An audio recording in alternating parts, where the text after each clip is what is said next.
Saúdo a todos na paz do Senhor Jesus. Irmãos, vamos dar continuidade na nossa meditação na Santa Palavra de Deus. E hoje nós vamos meditar no livro de Romanos, no capítulo de número 3. E o título da mensagem é O Privilégio dos Judeus, a Justiça de Deus. Que diz o seguinte, Romanos, capítulo 3. Qual é logo a vantagem do judeu? Ou qual a utilidade da circuncisão? Muita, em toda maneira, porque primeiramente as palavras de Deus lhe foram confiadas. Pois que, se alguns foram incrédulos, a sua incredulidade aniquilará a fidelidade de Deus? De maneira nenhuma. Sempre seja Deus verdadeiro e todo homem mentiroso, como está escrito, para que seja justificado em tuas palavras e venças quando fores julgado. E se a nossa injustiça for causa da justiça de Deus, que diremos? Porventura, será Deus injusto, trazendo ira sobre nós? Falo como homem, de maneira nenhuma. De outro modo, como julgará Deus o mundo? Mas se pela minha mentira abundou mais a verdade de Deus para a glória sua, porque sou ainda julgado também como pecador? E por que não dizemos como somos blasfemados, e como alguns dizem que dizemos, façamos males para que venham bens? A condenação desses é justa. Todos os homens estão debaixo do pecado, pois que somos nós mais excelentes? De maneira nenhuma, pois já dantes demonstramos que tanto judeus como gregos, todos estão debaixo do pecado. Como está escrito, não há um justo, nenhum sequer. Aleluia, Pai, louvado seja Deus. Não há ninguém que entenda, não há ninguém que busque a Deus. Todos se extraviaram e juntamente se fizeram inúteis. Não há quem faça o bem, não há nenhum só. A sua garganta é um sepulcro aberto, como a língua tratam enganosamente. Peçonha de áspides está debaixo de seus lábios. Aleluia, Pai. Cuja boca está cheia de maldição e amargura. Os seus pés são ligeiros para derramar sangue. Em seus caminhos há destruição e miséria, e não conheceram o caminho da paz. Não há temor de Deus diante de seus olhos. Ora, nós sabemos que tudo o que a lei diz aos que estão debaixo da lei, o diz, para que toda a boca esteja fechada e todo o mundo seja condenável diante de Deus. Por isso, nenhuma carne será justificada diante dele pelas obras da lei, porque pela lei vem o conhecimento do pecado. Aleluia, Pai, louvado seja Deus, glória a Jesus. A justificação pela fé em Jesus Cristo. Mas agora se manifestou sem a lei a justiça de Deus, tendo o testemunho da lei e dos profetas. Aleluia, Pai, santo é o teu nome, Senhor. Louvado seja Deus. Isto é, a justiça de Deus pela fé em Jesus Cristo, para todos e sobre todos os que creem, porque não há diferença. Aleluia, Pai, louvado seja Deus. Glória a Jesus. Aleluia, Pai. Porque todos pecaram e destituídos estão da glória de Deus, sendo justificados gratuitamente pela sua graça, pela lei, pela redenção que há em Cristo Jesus, ao qual Deus propôs para propiação pela fé no seu sangue, para demonstrar a sua justiça pela remissão dos pecados dantes cometidos, sob a paciência de Deus, para a demonstração da sua justiça, neste tempo presente, para que ele seja justo e justificador daquele que tem fé em Jesus. Onde está logo a jactância? É excluída por qual lei? Das obras? Não, mas pela lei da fé. Aleluia, Pai, louvado seja Deus. Aleluia, Pai. Vamos repetir esse versículo, né? Para a demonstração da sua justiça neste tempo presente, para que ele seja justo e justificador daquele que tem fé em Jesus. Onde está logo a paciência? É excluída? Por qual lei? Das obras? Não, mas pela lei da fé. Aleluia, Pai, louvado seja Deus. Concluímos, pois, que o homem é justificado pela fé, sem as obras da lei. É porventura Deus somente dos judeus? E não o é também dos gentios? Também dos gentios, certamente. Se Deus é um só, que justifica pela fé, a circuncisão é por meio da fé, a incircuncisão. Anulamos, pois, a lei pela fé?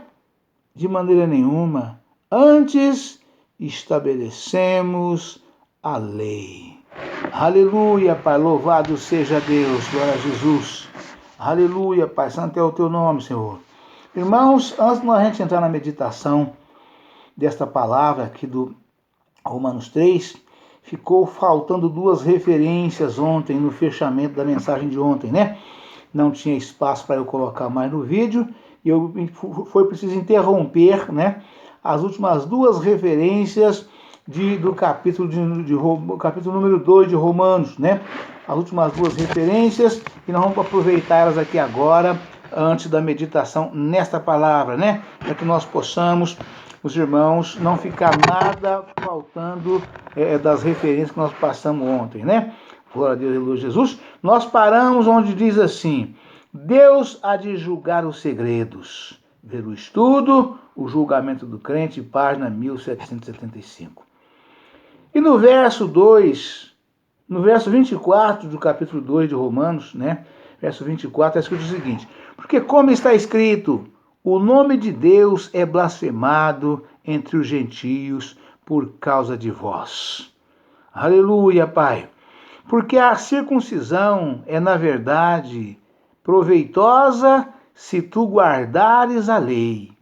Mas se tu és transgressor da lei, a tua circuncisão se torna em incircuncisão.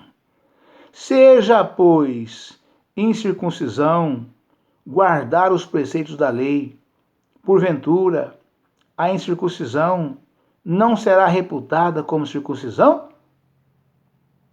A incircuncisão, que por natureza o é, se cumpre a lei, não te julgará porventura a ti, que pela letra e circuncisão é transgressor da lei? Porque não é judeu o que o é exteriormente, nem é circuncisão a que o é exteriormente na carne.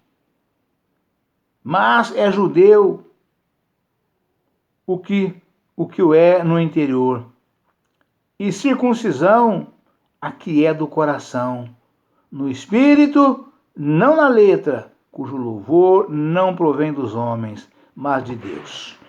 Então, essa final aqui nessa referência do versículo 29, né? Diz 2:29. Circuncisão do coração no Espírito. É uma referência à obra da graça de Deus no coração do crente, que o torna coparticipante da natureza divina e o capacita a viver numa vida pura, separado do pecado, para a glória de Deus. Confira em Deuteronômio, capítulo 10, versículo 16. Jeremias, capítulo 4, versículo 4. Segundo Pedro, versículo 1, capítulo 4. Sendo assim, um santo viver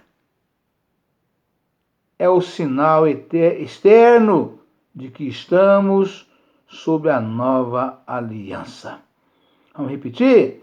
Sendo assim, um santo viver, ou seja, o viver em santidade, né? Quando o homem vive em santidade, de corpo, alma e espírito, é a confirmação da aliança que vivemos em uma nova aliança. Que nova aliança é esta? Né? Aquela que Jesus disse, né? Aliança do Novo Testamento, né? O Novo Testamento, aliança do Novo Testamento, né? Aleluia, Pai. Sendo assim, um santo viver é o sinal externo de que estamos sob nova aliança, né? Ou seja, Deus, quando trouxe chuva, né, e traz o arco da aliança no céu, que o mundo chama de arco-íris, né, os antigos chamavam de arco da velha, o que o Senhor falou sobre este sinal que ele coloca no céu, né? O Senhor disse o seguinte, está escrito na palavra de Deus, né? Toda vez que eu trouxer chuva e colocar o meu arco no céu, eu me lembrarei da aliança que fiz com vosso pai, Abraão, Isaque e Jacó. Ou seja, então a aliança que o Senhor fez com Abraão, né, nosso pai, porque somos semente bendita de Abraão, Isaque e Jacó, que é o pai das 12 tribos, né? Então, toda vez que o Senhor coloca o arco da aliança no céu, o Senhor está lembrando da aliança que ele fez, né? Do combinado, do tratado, da promessa, né? Da palavra de Deus. E o Senhor não volta a sua palavra atrás, né? E toda vez que eu trouxer chuva e colocar o meu arco no céu, eu me lembrarei da aliança que fiz com vosso pai, Abraão, Isaque e Jacó. E que aliança foi esta? A aliança do Novo Testamento, né? Aliança de vida, vida com abundância, semente bendita do Senhor, né? Na verdade, foi lá no comecinho, mas Deus já estava falando do finalzinho, né? Já estava falando da promessa, né? Que ele traria o Filho Jesus, que seria o Salvador da humanidade. Por isso chama aliança do Novo Testamento, né? Aleluia, Jesus, louvado seja Deus, né?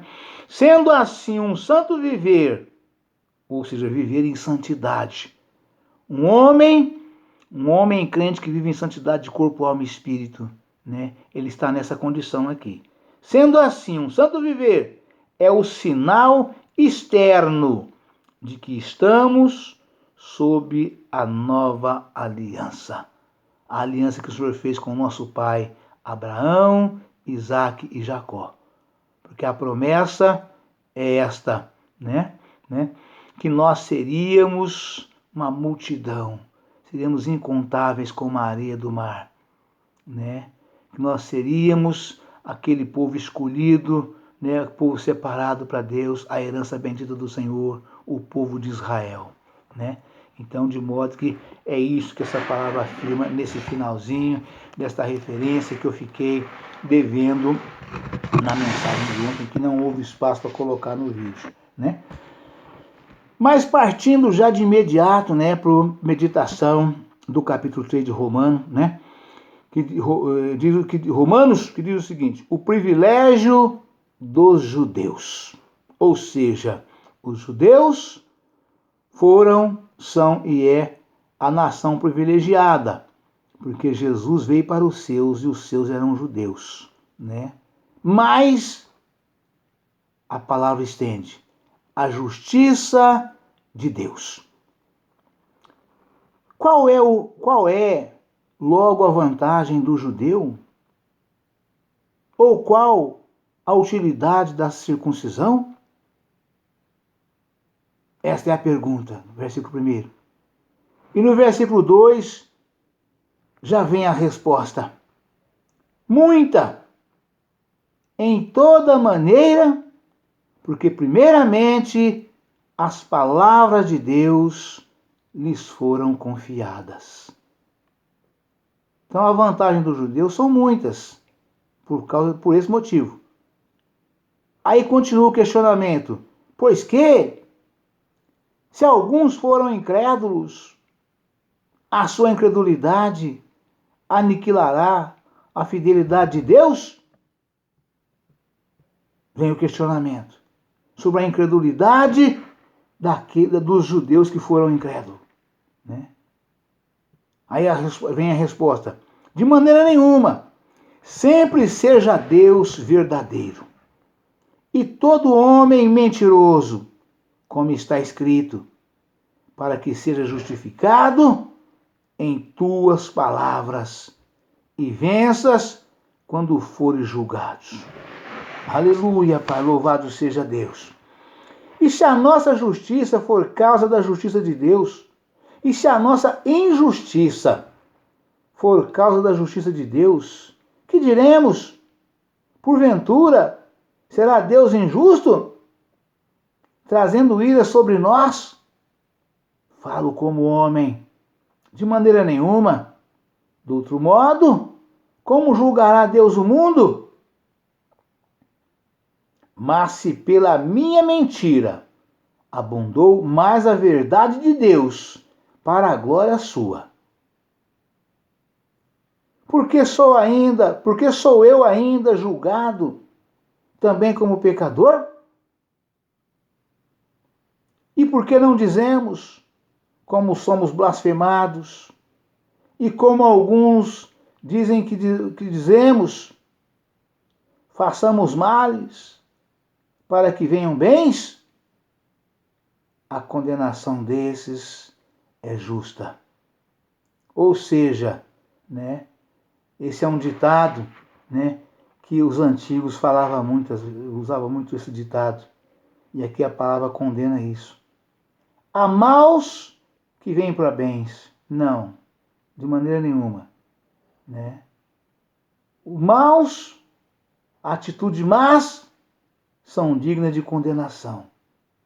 Atitudes boas são dignas de bênçãos e de vitórias. Por isso devemos sempre praticar o bem. Nada de praticar o mal. Nada de dizer que o mal vem para bem. Mal é mal, bem é bem. Né? Façamos males para que venham bens? Devemos agir assim? Praticar a maldade para poder vir a bondade? Castigar as pessoas, fustigar as pessoas, judiar das pessoas, pisar nas pessoas, para que elas sejam gente boas, para que elas venham nos obedecer, venham nos temer, venham nos fazer o bem? De maneira nenhuma, irmãos. Né? Façamos males para que venham bens? A condenação desses é justa. Né? Aleluia, Pai. O mal se paga com bem. E fazendo o bem, recebemos bênçãos e vitórias.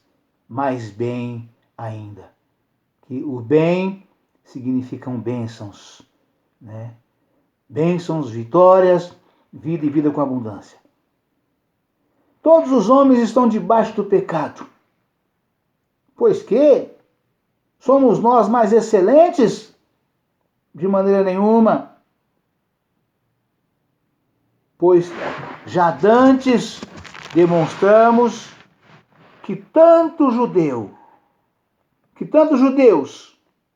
como gregos, todos estão debaixo do pecado. Exatamente porque Deus, para ele não tem acepção de pessoa, né? Nós precisamos praticar o amor e as boas obras, né? Para que nós recebamos, né, o nosso galardão de boa pessoa, de gente boa, né? Gente que pratica o amor e as boas obras, né? Dantes demonstramos que tanto judeus como gregos, todos estão debaixo do pecado. Ou seja, a lei é igual para todos. O sol brilha para todos. Todos temos as mesmas oportunidades com as mesmas promessas que provêm de Deus. Como está escrito, não há um justo nenhum sequer. Então nenhum homem pode se gloriar e bater no peito e falar, eu sou gente boa, eu sou pessoa de bem, né? Eu sou justo, eu não pratico pecado. Isso me faz lembrar aqueles 2 homens que subiu a orar, que Jesus exemplificou na sua parábola, né? Um publicano, né? E os dois, né? Os dois subiram a orar, né? E aquele que achava que era justo, que fazia tudo que era certo, tudo que era correto, né?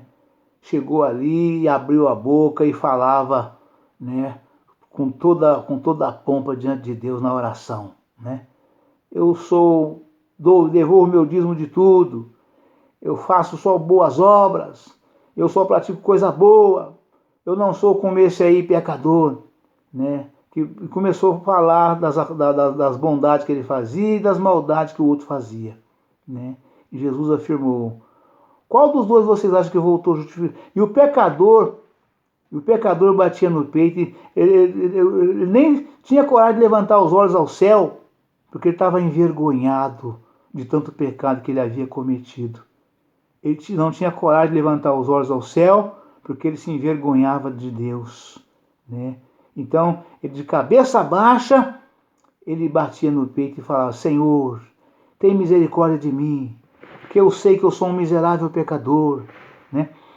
Então Jesus mostrou que aquele que se achava muito justo, né, completamente justo, né, voltou para casa do jeito que veio. Mas aquele que veio humilhando, porque chegou, ele era pecador, considerava que era, e abria a boca e falava com Deus que era e pedia misericórdia. E Jesus fala que este sim voltou para casa justificado, né? Ou seja, voltou leve, voltou assim feliz, alegre, com o coração solto, porque Deus deu graça para ele.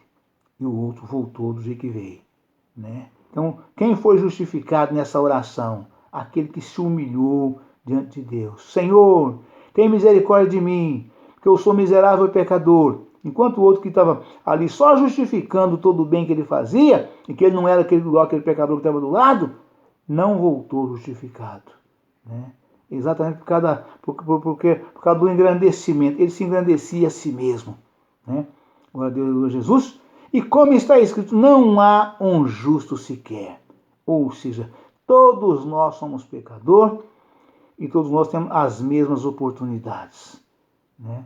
O sol que brilha para o mal, brilha para o bom, né? A chuva que chove para o mal, na terra do mal, chove na terra do bom, né? Se assim achamos, se assim consideramos, né? E Deus nos julgará naquele dia da sua vinda gloriosa, né? Aí seremos julgados por tudo tanto quanto praticamos, né? Não há ninguém que entenda, não há ninguém que busque a Deus. Todos se extraviaram e juntamente se fizeram inúteis.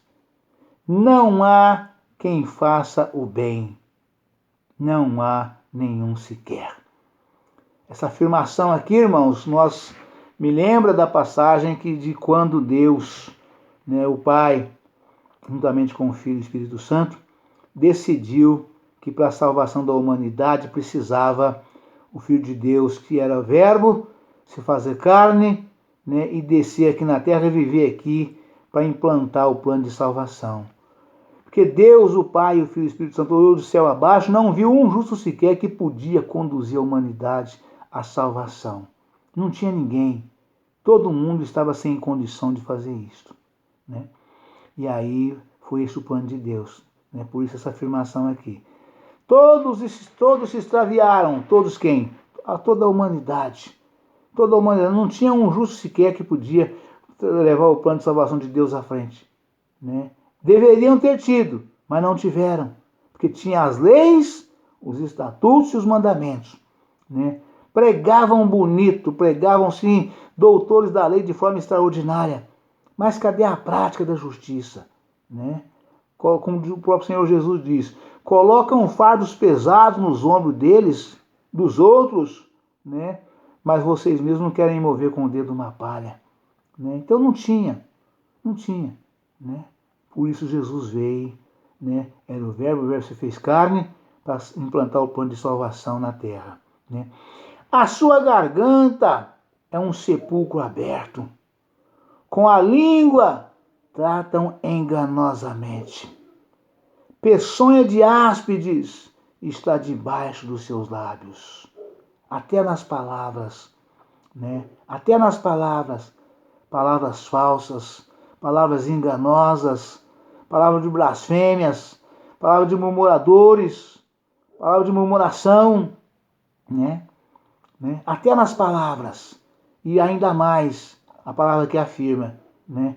Que embaixo da língua, dentro da boca, tinha veneno de peçonha, veneno de cobra, mortífero, palavras que matam, né? Palavras que matam as pessoas, né? Matam e como mata. Pessoas ficam tristes, angustiadas, aborrecidas, né? Injuriadas por causa das nossas palavras maldizentes, né? Palavras malditas, palavras de amaldiçoações, né? Que nós proferimos, né? Deus fez aqui a comprovação que embaixo da nossa língua tinha veneno de áspero, veneno de cobra, veneno de serpentes, né? Aleluia, Pai. Louvado seja Deus. A sua garganta é um sepulcro aberto, né? Ou seja, mata e insaciável. O sepulcro não se sacia de alma, de corpos mortos, né?